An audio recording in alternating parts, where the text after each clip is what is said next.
Welcome to episode 3 of Impact with Digital, the first installment in a special two-part series that challenges everything you know about digital transformation success and failure. In this episode, we move beyond theory to explore a compelling, real-world digital transformation story. Together, we'll cut through the noise, jargon, and advice that executives are bombarded with daily. Jargon such as, you need leadership buy-in, you must drive cultural change, you have to adopt a digital-first mindset. We'll unpack these phrases and examine the overwhelming landscape of choice faced by today's CEOs. From innovation labs and customer-centric experience to investment in automation, AI, and foundational technology. Every CEO quietly grapples with the questions. Where do I start? What's the right approach? What should I prioritize? Are we even on the right direction? Often, these decisions are influenced by well-intentioned advisors, industry trends, competitor actions, or simply fear of being left behind. Decisions that appear rational at the moment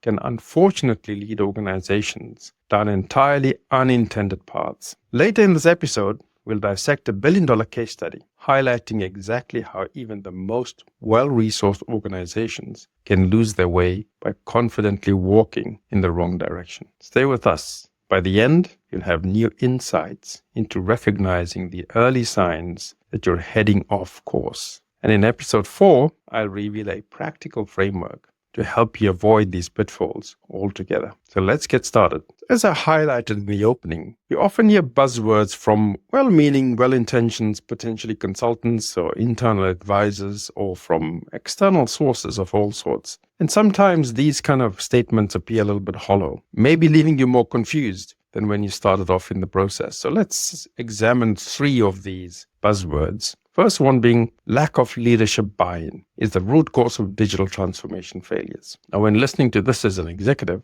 how does it make you feel? What questions come to your mind? You're obviously searching for detail. Questions like, wait, I funded this project. What more buy-in do you need? Are you saying my leadership team doesn't support this? Why would leadership team resist digital transformation? All very valid questions, which are not evident from the hollow statement. Let's take the next statement. Cultural resistance to change within the organization is a root cause of digital transformation failure. Again, sounds very plausible on the face of it, but as an executive at the receiving end, how does it make you feel? You might have questions like, are you blaming employees? People are not resisting change. Maybe they just don't see how this will benefit them. If this was the right initiative, wouldn't employees be eager to adopt it? Again, valid questions, basically not answered by the hollow statement. Let's take the final one just to explore this example further. So you often hear hollow statements like need for digital first mindset. That's the root cause of success of digital transformation. Again, at the receiving end, as an executive, what questions come to mind to gain a bit more insight into that statement? You might ask questions like, digital first sounds nice. What does that actually mean in practice? How do I get my team to think digital without disrupting the business? Are you saying we should abandon all traditional ways of working? These phrases, lack of leadership buy-in, cultural resistance to change, digital-first mindset, they all sound familiar, don't they? They echo through boardrooms, strategy documents, and keynote speeches. And while there's truth in them, they often mask something deeper. Because underneath the buzzwords lie a bigger problem. Most organizations aren't failing because they lack motivation. They're failing because they're overwhelmed by options. In digital transformation, the biggest risk isn't apathy, it's misdirection. That brings us to a deeper issue, one that many executives wrestle with silently, the paradox of choice. When everything looks like a priority, how do you choose the right path? In today's world of AI, every business, no matter how big or small, has to have some kind of digital strategy. However, there are many choices when deciding on the path to digital transformation. Let's explore some of these, keeping with our previous case study in episode 2, one of a medium-sized bank embarking on the road to digital transformation. They have many choices, and we'll break down these choices into 4 key areas, strategic directions. The first one could be digital transformation bringing about strategic shift or innovation in the business itself using digital strategies. The second could be foundational tech and infrastructure that needs to be replaced with modern digital solutions. The third could be automation and AI in operations to make things better, cheaper, faster. And finally, we can explore the broad area of customer experience. Maybe focusing on customer digital solutions will bring the organization bigger market share. So let's explore these options, and we'll explore 4 options in each of these categories, just to highlight the plethora of choice that would be available to the boardroom of this medium-sized bank. Firstly, let's look at it in the direction of strategy and innovation. What are the choices that the boardroom has? So firstly, they could launch a bold idea. And as we highlighted in episode 3, they could come up with a subsidiary that offers a digital-only banking solution, for example. This allows them to target micro businesses, younger individuals at a much, much cheaper cost compared to a traditional branch model. They could go down the path of accelerating value creation, for example, through APIs to collaborate with fintech newcomers to develop new products and services. For example, buy-to-let, invoice financing. They could decide to launch an incubator to test new ideas, and the incubator could be set up, for example, to allow internal staff to experiment, or alternatively, bring in fintech newcomers to come into the accelerator or incubator and test new ideas jointly. And finally, they could also take the strategic direction of building to scale using digital strategies. For example, develop digital products and platforms that deliver core services at scale. Let's look at the next category, which is foundational tech and infrastructure. And remember, they may start out with asking, what must we upgrade to enable digital transformation? So again, 4 options. They could modernize their core banking system and bring it into the modern age where they can start using APIs to connect with fintech newcomers, or really do things in more real time and a scalable manner. They could also move to the cloud. Again, this is quite popular. They could migrate their CRM, document system, analytics, credit system into the cloud with robust security protocols, allowing people to tap in basically from anywhere. Security is a big concern these days, cybersecurity specifically, and they could decide that all of their digital transformation efforts are going to go into making sure that their systems are robust at first. So they could implement a cybersecurity and zero trust architecture for digital confidence. And finally, they could embark on a series of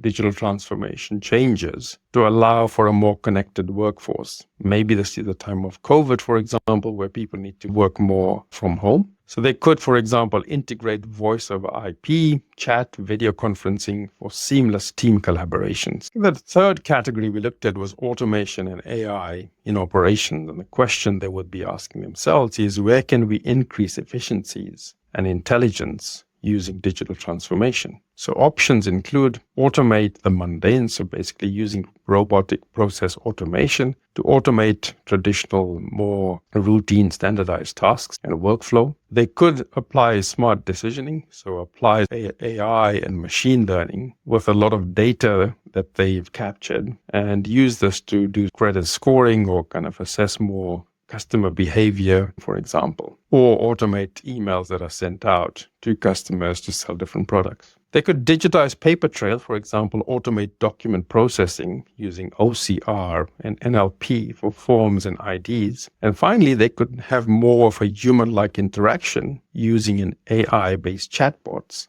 which basically reduces the burden on the customer service center and also makes customer support available 24/7. So speaking of customers, they could purely focus on digital transformation in the area of improving customer experience. So what are the things they could do? Let's very quickly go through those. They could decide to effortlessly onboard customers in an end-to-end digital process where customers never have to come into a branch or never have to phone in, or the bank having to phone them, for example. So that could be very convenient for customers, and something generally the tech-savvy people would explore and want or demand from the bank anyway. They could create a seamless journey enabling omni-channel banking. So regardless of whether the customer is engaged through the web, branches, mobile application, or WhatsApp, the user experience is very integrated and data is available across all the different platforms. Personalization. So personalization is in vogue these days, and customers demand personalized services, and organizations like banks can get an advantage if they offer such services to their customers. So this is an area that they could focus in terms of their digital transformation initiatives. They could use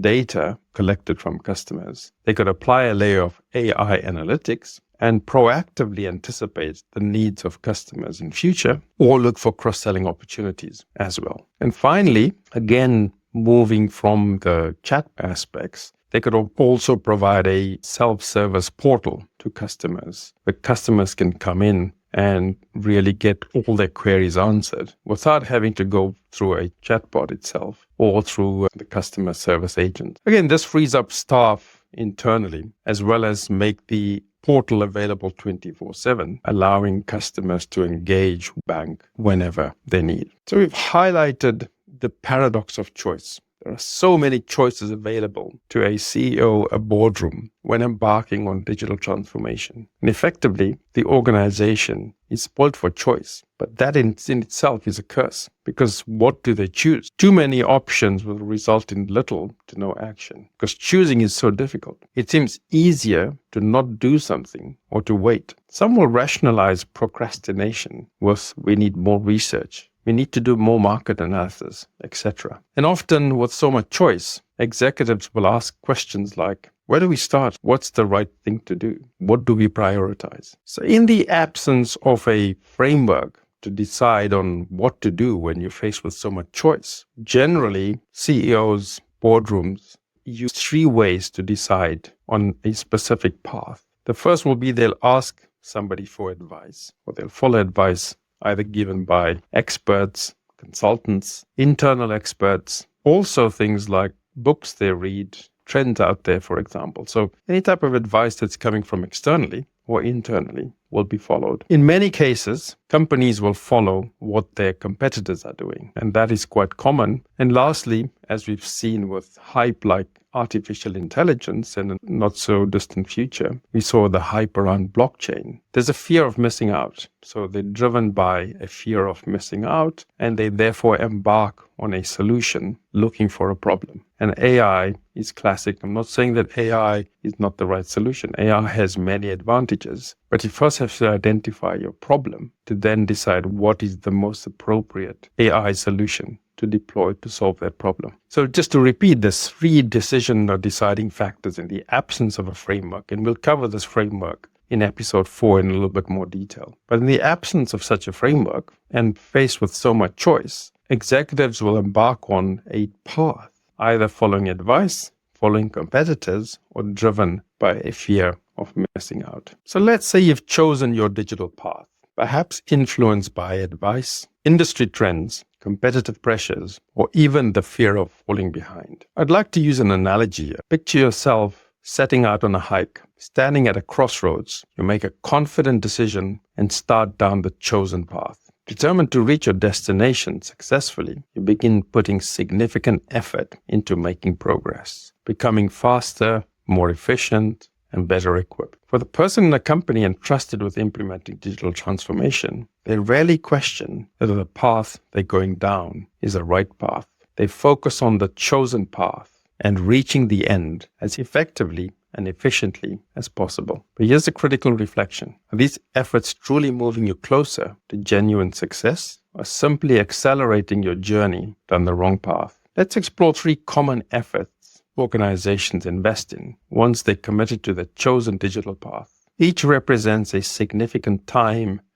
resource, and commitment, but do they ultimately lead to the intended destination? The first effort that most organizations express as they go down the path, or with you express as you walk down the path, will be, we need better shoes. What does that translate to into digital transformation? It means we need to upgrade our tech stack, new platforms, tools, and automation, believing better equipment would carry us further, faster. The underlying belief in such a case, just to persevere down this road, would be that the problem is outdated tech. So let's get more tech in, and it'll help us get to our destination faster. The second example as you're moving down the path could be we need to pick up pace. Translating this to the digital world, it may mean we accelerate the timelines, push delivery harder, and added KPIs, convinced that speed and measurement would lead to success. The underlying belief in this case is that the problem is we're moving too slow, and therefore we need to push harder to get to our destination as quickly as possible. Let's take a third example. Perhaps as you're walking down the path, you may say, we'll build a bigger team to motivate us along the way. So the more people we have behind us,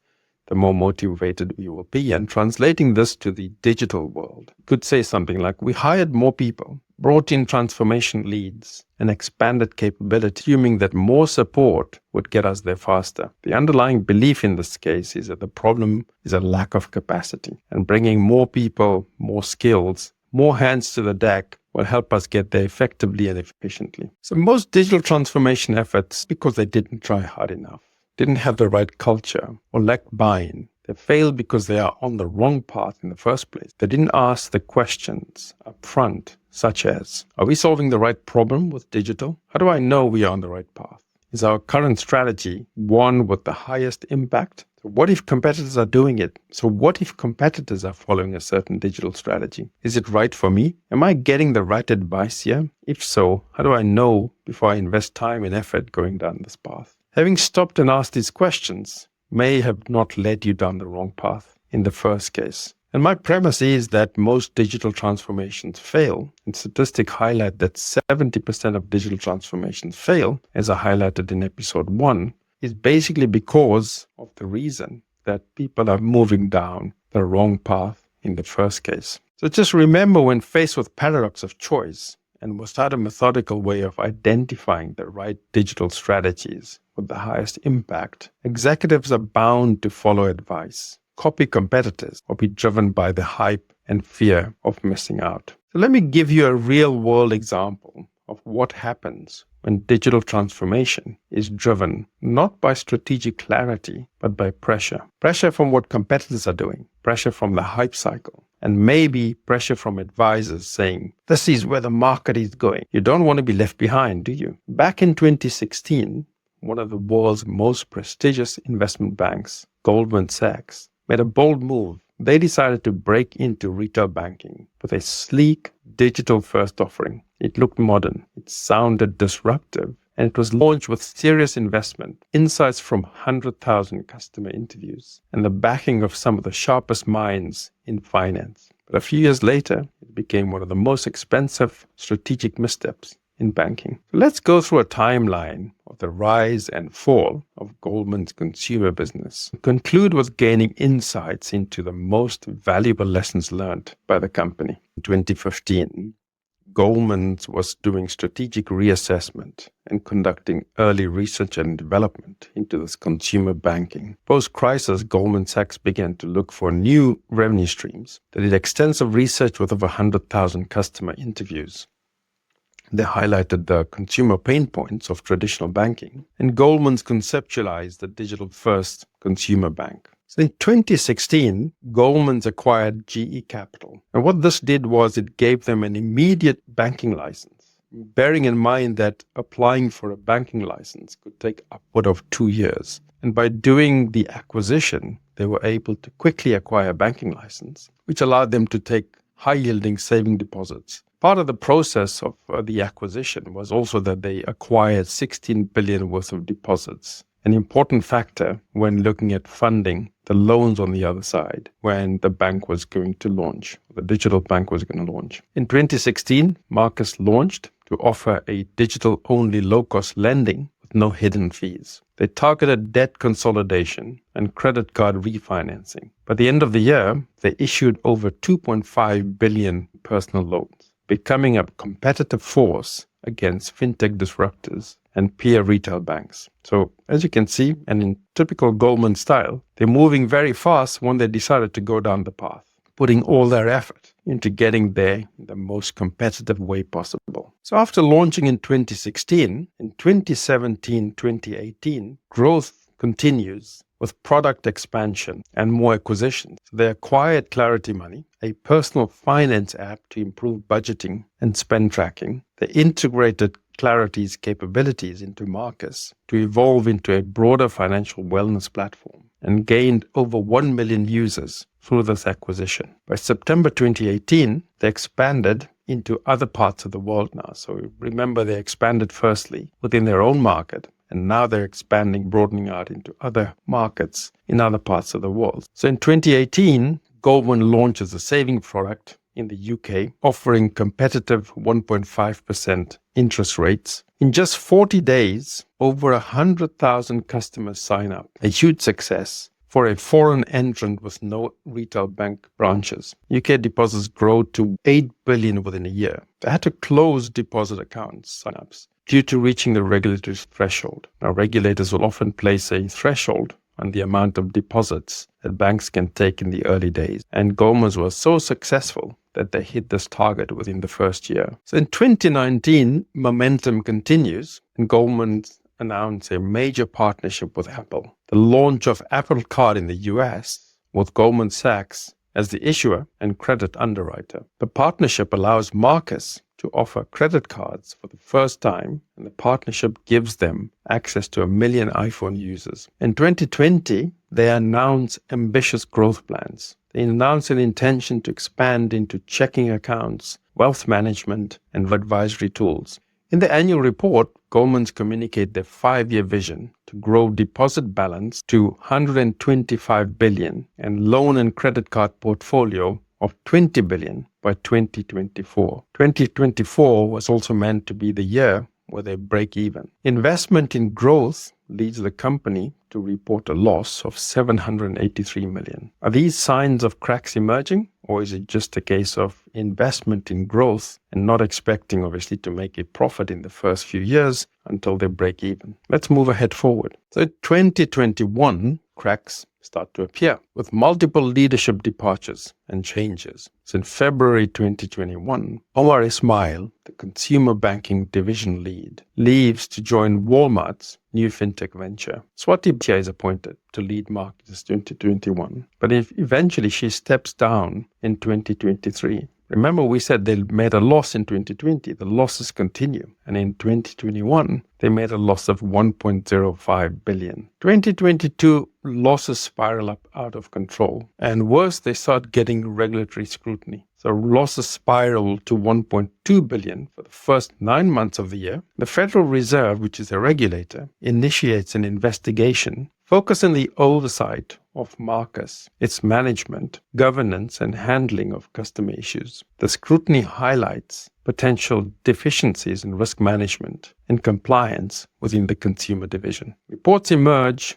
that the CEO, David Solomon, was considering reorganization of the bank's operations, including potential breakup of their consumer unit, which is a strategy that Goldman's decided to go ahead with. In 2023, losses hit a peak, and a strategic shift was the inevitable outcome, as highlighted by the CEO in the previous year. So in January 2023, Goldman's announced a cumulative 3 billion loss in the consumer banking division since 2022. Checking account plans were scrapped. Investment in consumer business expansion is frozen. Apple looks for new credit card partners following Goldman's announcement to scale back its consumer finance business. In 2024, remember they're winding things down now on the consumer banking side. They refocus on their core investment and trading business, moving away from consumer banking. Now, given that they're focusing on what their core business is and what they're good at, revenue ups by 16%, reaching 53 billion, and the share price surges to 48.4% as the bank focuses back on its core business. So in 2025, the first quarter, financial performance continues to shine. They make a net revenue of 13.87 billion just in the first quarter alone. Marcus, the consumer banking division, remains but considerably scaled back. The case study we just walked through shows us what happens when organizations pour effort, money, and talent into a direction they believe is right. And Goldman certainly believed they were moving in the right direction, but turns out to be deeply flawed. This wasn't a failure of execution. The tech worked. The teams delivered. The market responded. They managed to acquire some substantial companies to scale very, very fast. But beneath the surface, something critical was missing. Most observers say they strayed too far from their core. But in the next episode, we go deeper. because it's not just about straying from the core, it's about misunderstanding who your true stakeholders are and how they shape your strategy from the inside out. In part 2 of the series, we'll use our stakeholder first framework to analyze this case like no one else has, showing you which stakeholders were considered and which were overlooked, how internal misalignments, not customer demand, derailed the journey, and how to ensure your next transformation doesn't just move fast, but moves in the right direction with your people, culture,